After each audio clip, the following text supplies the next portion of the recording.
and welcome to the pod. I'm your host, Grace, and with us we have Liz, who's going to teach us all about how to become a script editor. Thank you so much for coming. Thank you for having me. I'm very excited to chat through this with you. So first of all, just tell us all about what it is to be a script editor. Sure. So a script editor is kind of a two-part job. I'd say part one is being a screenwriter's hype man. Now, a lot of people think, you know, when you do say script editor, people are like, oh, so you write shows. No, you're helping someone else write a show and curate that vision.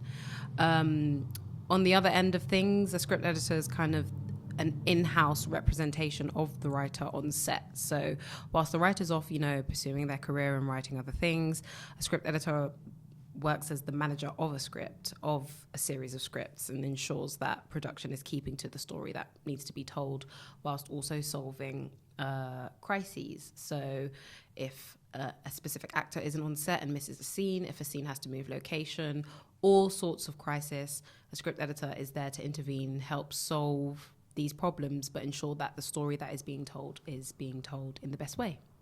Wow, that was perfect. Thank you. Done. Very, very good job. Yeah. So we'll go more into that and how you got there, but let's first just start off with what you wanted to be when you were growing up. Sure. So I wanted to be a singer. I grew up singing in church, which, you know, is the often go-to kind of inspiration kind of for wanting to be a singer. And my mother wasn't having it. So I worked my way through the education system, found subjects I was good at or could contribute to, and, you know, worked my way back into the arts, but, you know, in drama now. So, yeah, I really wanted to be a singer, though. And sometimes I think about returning to it as a hobby. Yeah, something you really enjoyed doing. Absolutely. It's creative expression through my voice, which I think I realized from a young age was a powerful tool. It definitely is. So do you think that creativity is what kind of got you into the creative TV sector? Oh, absolutely. It's using your voice in a slightly different way. There might not be melody, but there is passion. There is conversation and persuasion, and just using your ability to speak and say something and bring something out from the heart and mind into the creative process. Oh, I love that. Yeah, I know. That was so nice. Poetic. Well said. Thank you.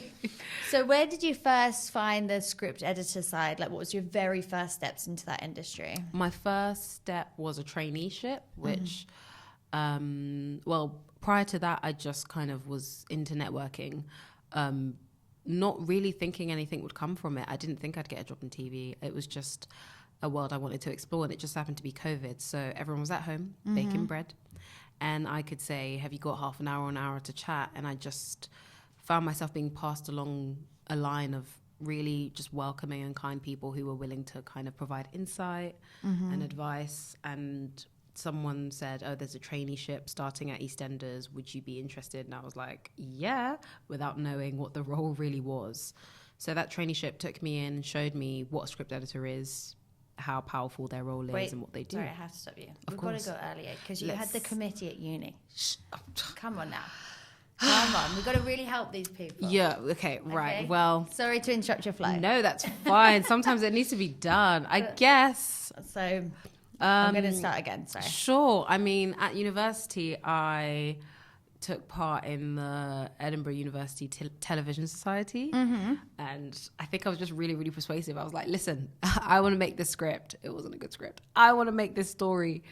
Can we do it? And they said, yeah, let's humor you. So if we made it, it's online. It's really bad, so I'm not going to talk about it. Oh, not I'm sure on it's the amazing. No, not on the actor's behalf. It's bad because I wanted to be a director and I don't know how to direct. So that's something I would change. I wouldn't have, tried to be a director. I wouldn't have tried to do it all.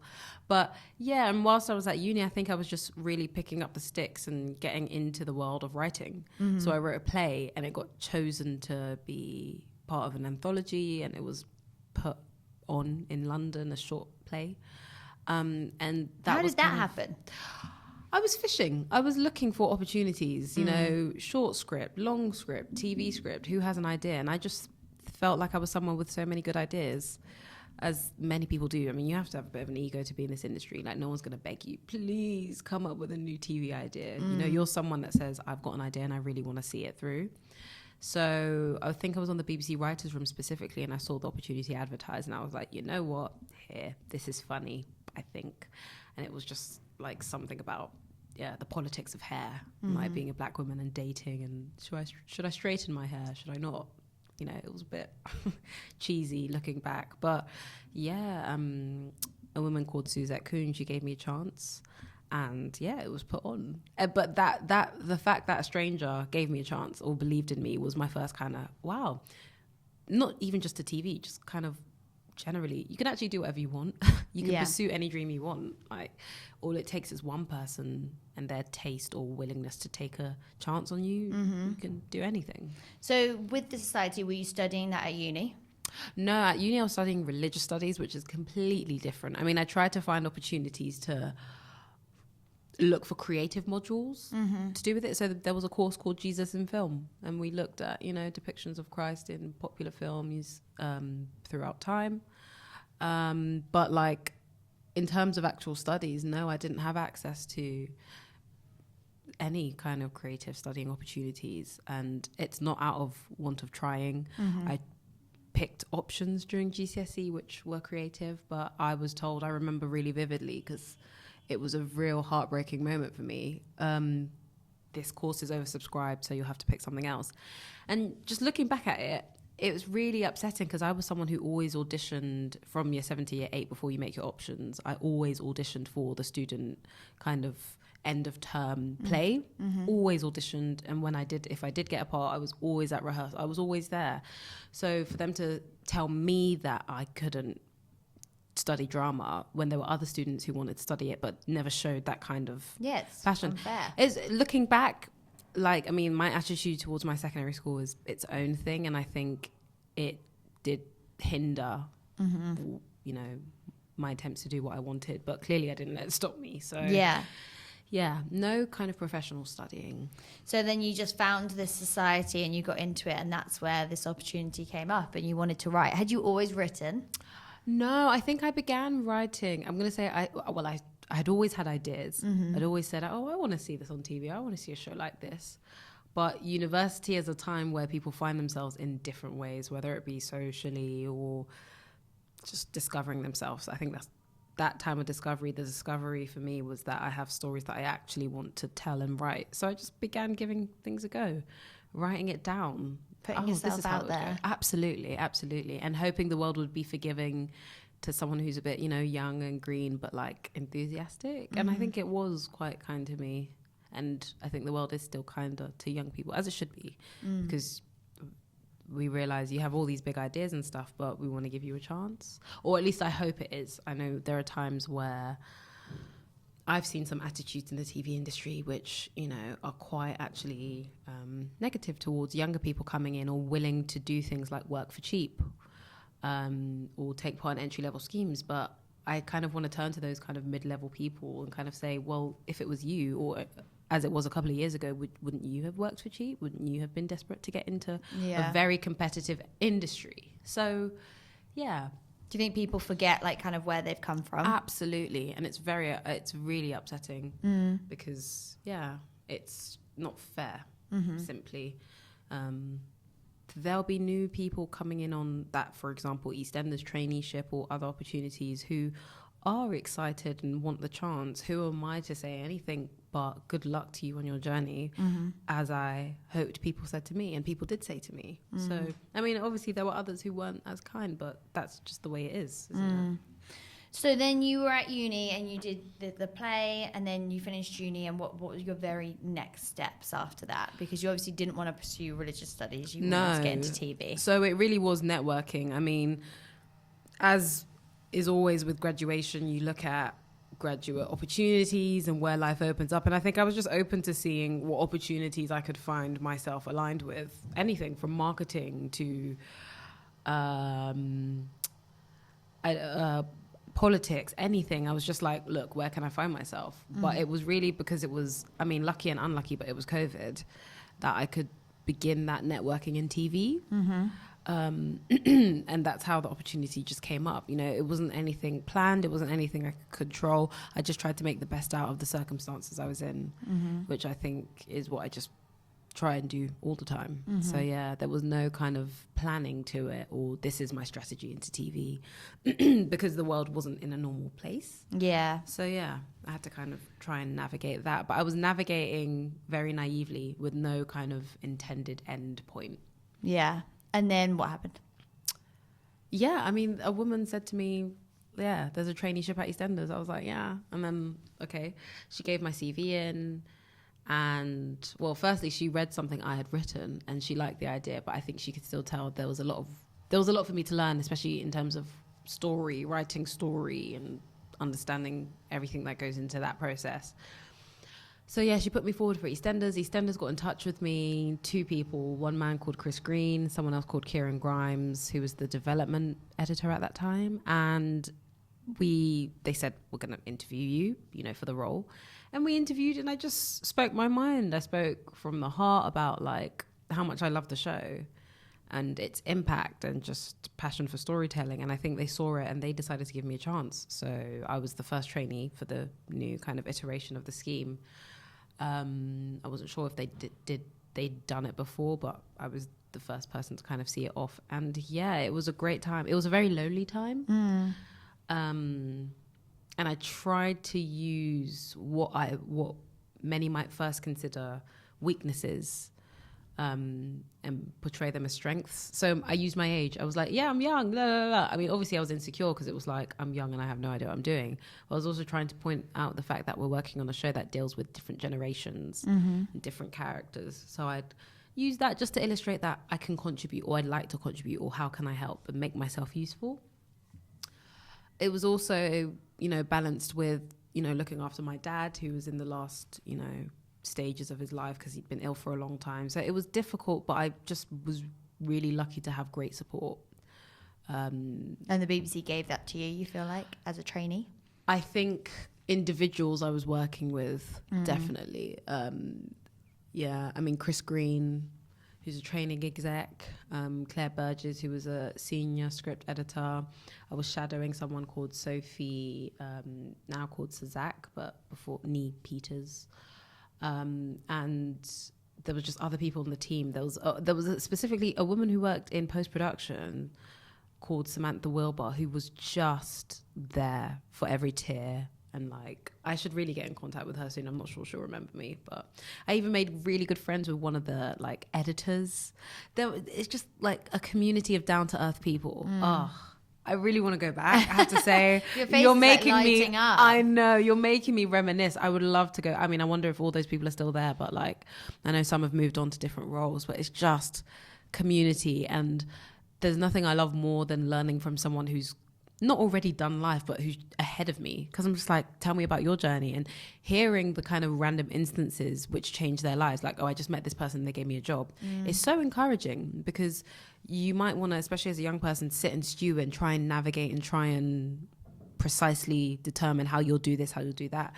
But sometimes life doesn't work that way. Yeah. Just a random instance changes it. Meeting you was a random instance, and it's just lucky that you were the person to be my mentor. Which is one of the main reasons we're here. Like, having you as a mentee is what inspired the pod, because like we said, there's so many jobs out there that they don't tell you to do in school, right. or nobody tells you like the very first steps of getting into it. And right. That's what we're trying to show here. Absolutely. So, well, thank you to you for inspiring it. No, I mean, I can only talk about, you're just another example of that encouragement. So it helps to have people around. Like, you need them people, especially like, as you said, because I guess you reaching out. And would you say that attaching your story really helped? Like, absolutely. You know what? Maybe I give people too much information, but I just find the lives and experiences of people that make them how they are and make them who they are explain so much. I remember one time at uni, so I was president of the African Caribbean Society, and one time we collaborated with like Heriot Watt University, which was also another university in Edinburgh. And I'd worked with them, and I think they came to know me as a bit of a tyrant, a bit of a forceful, hardcore person. And I can't remember what we were doing, a university version of Take Me Out. And at one point they were asking about like our parents' careers and stuff. And I explained, oh yeah, my mum used to be a police officer. And like everyone in the room who I'd worked with just went, oh, that's why you're like that. And I was like, guys, Wow. but also I'm glad that kind of, it's nice to realize that about yourself as well. It's like, yeah, I have been raised by an authoritarian, a disciplinarian. And that's influenced how I see the world and how I move. And I think my father's death is something I always talk about because that was a large part of my personality, who I was. That was fundamental to my foundational years as a teenager and young person. And it's to go so long, looking after someone and watching them, progressively get worse, to then just going, especially in your foundational years, it's going to mold your worldview and how you see things and how you move and how you navigate life.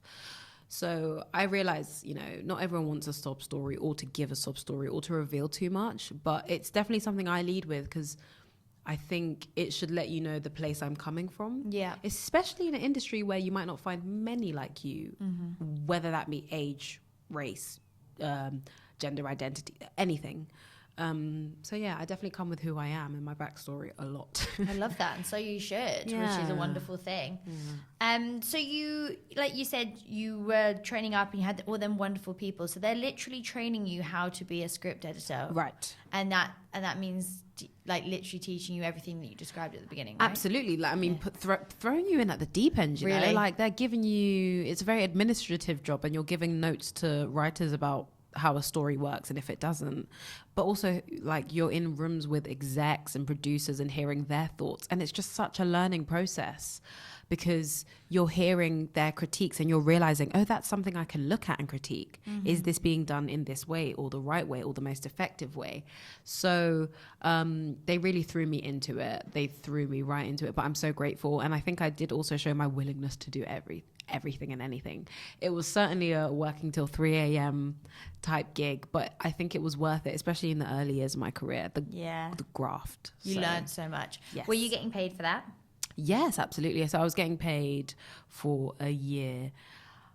I know others who would have looked at the amount and said, oh no. Really? But yeah, and I've said it to people, and I think they've since raised how much you get as a trainee. But I was like, firstly, money, yay. Yeah. Because graduate, COVID, people were having offers rescinded because of COVID. Like people were about to go into graduate jobs, and it was they were cancelled because of everything that happened. So I was just happy to have money. Yeah, absolutely. But also to be working on such an iconic, it was worth it. And that's still kind of a bit my philosophy right now, even though I'm trying to, excel into the next step. I'm still like, this is an opportunity. This is a name that will feed in like all this investment, I'm really still tilling the soil and, making sure it's okay. Yeah. BBC is an amazing place to start. Right. Especially like if you haven't trained at uni for it. Exactly. Or that. It's like incredible. And like you say, it's that one person that gives you a chance. And so what happens at the end of this internship? So, I mean, paths changed for everyone who's done it. Different people have gone to different places. Me personally, I got made a permanent script editor at EastEnders, so a full-time script editor, and it was just amazing to finally, I don't know, it was such a jump. I was so grateful that I was given the chance. All it is people giving you a chance. And I must say, you kind of highlighting the BBC, I think is really key, because that's a public service broadcaster. So they don't only have a duty in their remit and what they produce in terms of content, but they do take on the responsibility of catering to the next generation, wanting to come in, jobs, diversity. So yeah, I mean, I stayed on at EastEnders for 6 months as a script editor, and then I saw another opportunity which I jumped at, which I didn't think I was going to get because I'd only had credits from EastEnders, but again, they gave me a chance. Yeah. A lot of life is I will never, no matter what, no matter how old I get, I don't think I'll ever believe in, I'm just so good at my job because I'm just so good at my job. I think experience comes with age and time. And I also think, I mean, people talk about nepotism, obviously traditionally in a negative way, I only got this job because of my parent, but like, it's also just your personality. If someone likes you and they say, we're willing to give you a risk and you can do the basics of a job, we'll give you that chance. And so I've just been really, really lucky and kind of blessed and fortunate that people have been willing to give me a chance. But I also think I've been so keen to communicate from the offset that if you give me a chance, I won't squander it. I'll do everything yeah. And people see that about you. I hope so. Yeah, I think so. And I hope so. Definitely. I'm so keen. And I realize I do think it's a privilege to be in a really competitive industry. Yeah. So yeah. Because TV is crazy. Absolutely. Because there's so much money involved and, you know, notoriety and, you know, glitz and glam. So for me to get the chance, I'm just forever grateful. I love that. Good. I'm glad. I have to pause my second because my chair's so squeaky. That's okay. I need to change it. So I annoy the hell out of myself. Sorry. No, it's fine. That's Better. So then, after you've been made permanent, how do you make the leap from being permanent to freelance, which is what you are now? Yeah, look, I have to be so honest. This is what I mean when I say I've navigated with naivety, because I didn't even that didn't even cross my mind To become freelance.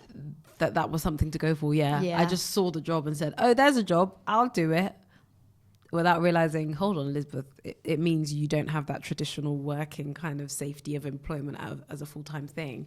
And I've just been lucky that, you know, especially with the company I currently work with, I think they know that, like, if they call me, I'll respond. If they call me on a weekend, I'll respond. At night, I'll respond without an extra charge, you know, it is overtime.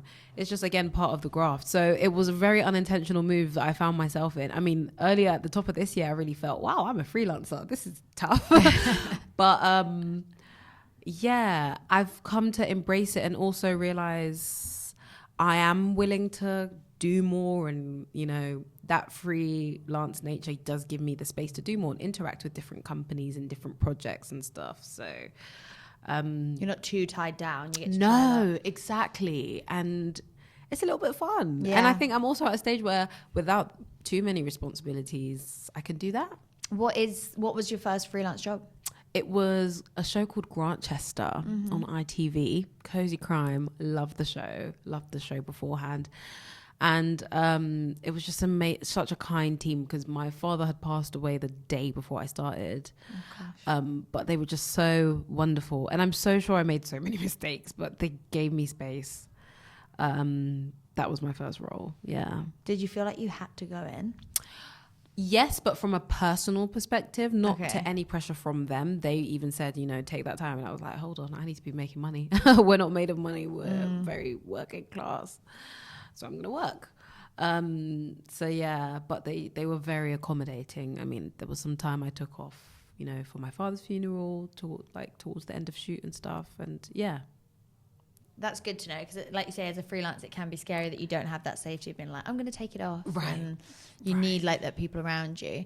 What were the biggest changes that you found when you went freelance? Sure. So I think it's just the general structure, I guess, in the TV industry is I firstly found myself the only script editor. So EastEnders or some other kind of continuing dramas, these massive shows, these massive engines of shows have teams of script editors who are working on something. Just because of what's being churned out, there's so much being churned out. But when you go onto a high-end show, obviously everything's more expensive. And so being the only script editor and there being no real team, just me, and then I respond to a producer, was interesting.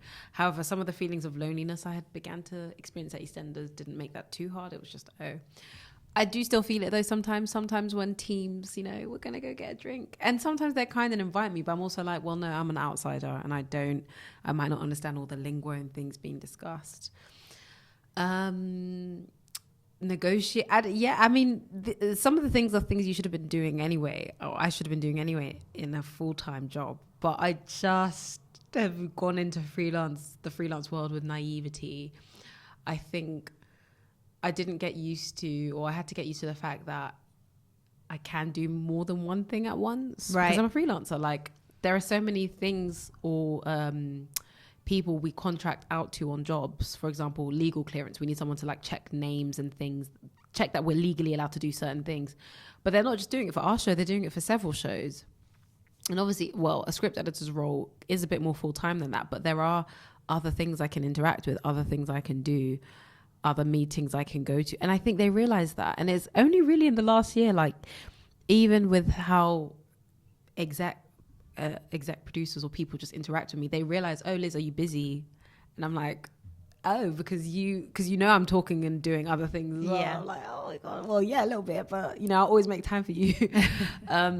So yeah, that's the biggest change, is taking authority of work and finding my own workload and how much I can handle and keeping up to date with everything, and networking, because how are you going to find your next job? This company doesn't owe you anything. If they like you, they keep you, and I've been lucky, but like, you have to keep talking to people and hoping you can establish and build new relationships. And luckily for me, I'm sincerely, even without wanting a job, I sincerely care about talking to others and getting to know others and just finding out what's going on.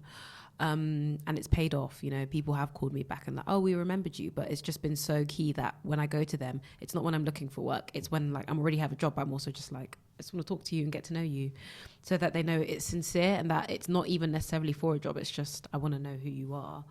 So yeah, taking a bit more authority over who I am as a script editor and my, not brand, but just me, was the biggest change. Yeah. So it's like, sounds like it's been an exciting change though. Yeah, it has been. I mean, adulting is always interesting, new responsibilities. Your body hurts in places it's never hurt before. That's the new thing I'm going through. I'm like, what? But my wrist is always fine. When you're like a teenager, 14, you're like jumping off the top of bunk beds, squatting, doing anything, you're flexible. Now things hurt. And I'm like, what? Elizabeth, you're only like, 26, 27? I was going to say, you're in your 20s, Liz. And things hurt still, Grace. Jeez. So, yeah, it has been exciting. A bit nerve-wracking, but exciting. What is like one of the best things that's happened because of your job? What's one of the most exciting things? Oh, I got selected to be one of Edinburgh TV Festival's ones to watch for last year. That's amazing. That was very exciting to be recognised and to see someone. One of the people who trained me at EastEnders wrote a statement as like a reference about me, and he said, I'm a BAFTA winner in the making. Aww. And so to hear someone else's belief in you is just like, oh my gosh, that's so nice. And to feel recognised. I think script editing is often a hidden job, and I get used to hiding in court. I've been in meetings where like everyone else is at a table, I'm happy to sit on the floor or like at a separate table, just because I do want to remain hidden and non-offensive and like out of the way. I've seen a lot happen in our industry, in the creative industry, that kind of young person who might be on your level, who's just such a serious go-getter, they're going for that exec role one day or producer role. And I'm like, shout out to them, that's lovely. But I just prefer to spend time in these junior roles, because I do think there are things to learn from seniors, even if they don't know they're teaching you something. You're watching them, and that time watching and learning and listening is so, I think, fundamental to crafting a lane for opportunities for you. So yeah, Once to Watch was really exciting. That's a great opportunity. It is, I know. And like even working with Stephen Knight, who I've done a few shows with as a script editor, I mean, he's an amazing writer, so he's on it, but at the same time, like having that access to his ideas and communicating with him and seeing how he deals with things in a room, because he's a writer and I want to be a writer one day, has just been amazing. So yeah, and it also doesn't hurt to like see famous actors. I'm like, oh my god. Like, it's good fun. It is. Like, I watched Sinners over the weekend, and obviously Jack O'Connell's like a leading antagonist in it, and he's a lead star in SAS Rogue Heroes. So it's like, oh my gosh, I've been on set with him, and he's amazing. That is really cool. Do you get to be on set a lot? Yeah, I mean, there's an opportunity to. Script editors might not be essential on set, but you can be, and there are days where it's nice when you're there to, kind of be there for the director and stuff. But yeah, it's I come to set when I want, no matter what show I'm on. I'm like, look, I'm coming to set. Hi guys.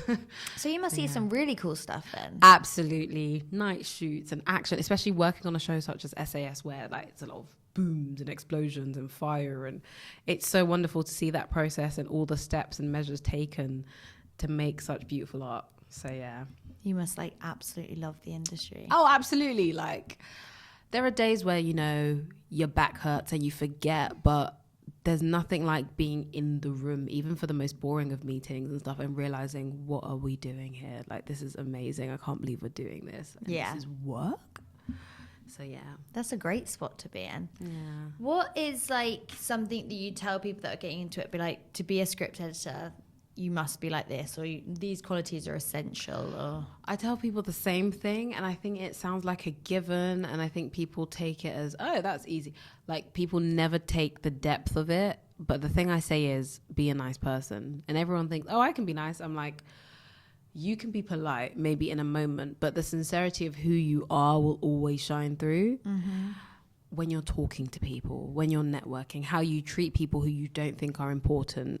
Like, it's so important to know that it's like the industry is like, everyone knows each other, and like your impression, your first impression, how you treat people really matters. Because for me, one thing I say is, as long as I can come away saying I tried to be as nice as I could, then I feel good. But like to be mean or harsh or not treat someone well and think that won't come back to you, it's just, I mean, you should just be nice anyway, not just because of fear of karma, but yeah, you just have to be a nice person, especially navigating this industry. And it sounds like you have to be a real people person. Like, there's a lot Absolutely. of reaching out and chatting to people. Absolutely. And as a script editor, writing is such a vulnerable thing. So to be working with a writer, you have to be able to communicate criticism in a sensitive way, and understanding that you want to build a relationship. So it's definitely a people person role. That's, I think, really good to know, because some people, I think, as you say, it's a bit of a solo role. Going freelance, they might be like, oh, it's a bit of just you and you, but it's like, no, it's actually working with a lot of different people. Right, absolutely. And managing different people, and feeding criticism back is not easy in it's any not sense at of the word. all, at all. Do you think you have to be in, because I know you're into your writing, and I think you're incredible at it, like I've read your script, but I think, do you need to be into that to be a script editor? Ooh, be into like writing, like, do you need? Not necessarily, but you know what? You do find that a lot of writers were script editors first, as in it's a common thing. But even still, a lot of writers, I mean, I'm working on a new scheme with some writers. A lot of people don't know that this is a role that exists. Yeah. So I think it's a surprise that, oh, you've got someone on your side. But I think for me, it's been amazing being on this side and seeing how other people, other roles, especially more senior roles, interact with the person's script, because it's like, that's how they're going to assess my script. That's the attitude they're going to have about this part. So I've loved it. And it's also challenged me to look at solving my own story issues and flaws and stuff in a completely brand new way. When people come to you, and obviously you're, like you say, you're more than just a script editor, really, you're figuring things out, you're trying to get things to work for the script. I can imagine people probably ask a lot of you that's not necessarily your job. Absolutely. Grace. Absolutely. I mean, I don't know if you can raise the volume at this part, or like if there are subtitles, put it in caps locks and bold, but absolutely. And I mean, it's part of the kind of philosophy I was kind of trying to illustrate earlier, which is, at this stage of my career, I'm willing to do everything and all. But there does come a time, and especially I think now I'm 4 years deep in the industry and stuff, where you start squinting at requests. You're like, oh, okay, sure. I'm still willing to do it, but I just wonder when I'll have space for, I don't know, something else. I mean, funnily enough, and I don't know if this is a negative thing to say, but I think it's a harsh reality. I think my role is one that AI could replace, or people talk about AI replacing, which of course is an interesting thought. But it's, you know, it's been said and it's been thought. How would AI do that? Just in a very administrative sense of the word, in terms of, so script editors write notes, and, you know, AI, I think, is good at kind of rewording things and saying that. I know that students use it for essays and stuff like that. So if you're, I guess, trying to communicate something to someone, you can get AI to do it for you and, I guess, ask for a specific tone or something. So it's been said. I'm not too, it's not that I'm not worried, I'm conscious of the reality, but it's also just, how can I make the best of the situation I'm in now? How can I remain positive? How can I keep doing my job well? Until comes the day where it's like, you know, we can just use AI to do this and tidy a script. luckily it's in its early days. So yeah, so you told me that it's amazing quite story there. where your friend was like asked to help out with it, and she said no. Like they were like looking into research, and they were like, and she was like, no, I'm not, because this is going to replace me. Yes. Yeah. Yes. I made that up. No, yeah. At first I was like, Grace, where are we going? But Yeah. no, you're right. You're right. She was asked, would you be able to help with this development AI thing, which is gonna? She was like, no. Like this is my role. Yeah, absolutely. I also would have been like, how could you ask me such a thing? Yeah, that's it. It's just the world we're living in. You know, let's do things for cheaper. Which obviously removes the personal aspect and the kind of bond that comes with it. And it's a shame to hear it, especially from people who were once in this role, talking about AI. It's just, it's that whole forgetting thing, forgetting that you were in that position, but it doesn't matter anymore because if everything's fine for you, then. So yeah, I mean, I do wonder about my next steps and where life goes. I'm enjoying script editing. I hope to do it as long as I can. Obviously, my real passion is writing, but I think I'm just waiting for the right time, right day, right person to come along take and take that chance. Exactly. I mean, people have continued to take a chance, so it's now waiting for a chance, but as a writer. So, yeah. And in the meantime, you've got a pretty great gig, because that was going to be my question, you know, like what's the dream? What's the next steps? Yeah, absolutely. Yeah. Still script editing. I am working on a few really interesting things, working with a range of writers from the most experienced to new people coming in, which is so exciting, but also working on my own work and seeing which door opens. Which is like a lovely thing from freelancing, that you can keep working on that stuff. Right. But there's no like 5-year plan. You know what? I have kind of tried to put a deadline for myself. I have said to funnily enough, I was asking myself this year, what on earth am I waiting for? So I think I might be kicking in the pressures or kicking in the intensity in my pursuit to become a writer. I was saying from next year, but even this year, I just think, what am I waiting for? So yeah, 5 years. I would hope to have some writer credits. I love that. Somewhere in the next 5 years. Oh, I can see it for you 100%. It's so nice that you've got the attitude of like, what are you waiting for? Yeah, what are we all waiting for? What are we? Yeah. And we're doing it. Absolutely. You've got to get out there and live. Exactly. Is there any like last words of wisdom you'd give someone that's thinking, I'm going to go into being a script editor? I mean, just, you know, I mean, it's the most generic advice. It's about being yourself and being kind and, you know, being sincerely interested in work that might not be about you or relevant to you, just wanting to know other people, you know? I think there's real power in my philosophy and I'm sorry if someone else already said it, but I just say there's real power in serving an audience that isn't like you or is different to you. And so I would just say be curious, be sincerely and genuinely curious about others, even in your pursuit of your own dreams. So, yeah. Nobody else has said that. So well done. I think that was very powerful and wonderful. Yeah. And thank you so much for coming on. And Grace, thank you, man. I always love talking to you and, you know, all the times you've guided me over the years, which are countless, which is for another podcast. But yeah. You're so sweet. Yeah. Well, we guide each other. Yeah. So thank you so much. And Thank I know you. you'll guide people from this. So can't wait to see what we do next. Thank you. Me too.